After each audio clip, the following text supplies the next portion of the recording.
Hi, my name is Maggie Morrison with Divinely Driven Ministry, and I am here with your Mission Driven Moment. Today, I want to speak to you about obedience. Recently, a friend asked me what comes to my mind when I hear the word obedience.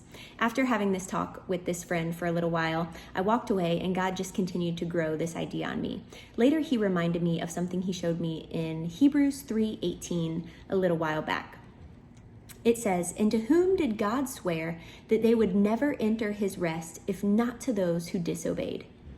So we see that they were not able to enter because of his unbelief. This is speaking about the Israelites and how they wandered the desert for 40 years because they didn't believe that God was who he said he was. They didn't believe God's promise for them. And this led to disobedience. In contrast, we see Abraham, who did believe God, and it showed in obedience. His belief led to obedience, and then Galatians 3:6 says that it was then credited to him as righteousness. So we see here the Israelites' disobedience was caused by unbelief.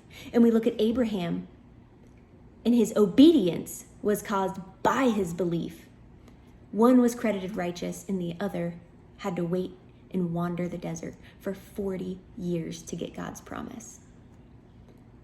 In our own lives, we have this opportunity to believe God, to choose to believe what he says and who he says he is, to believe that he is good and he is for us. And when these are in a line with his word, obedience should flow out of us and obedience should come naturally.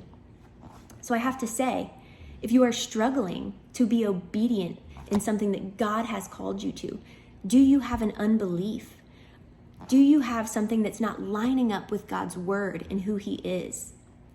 His character tells us that he is good. Therefore, being obedient should be simple. I ask you to get in his word, challenge yourself on any unbeliefs, and step out in obedience so that we too can be credited with righteousness.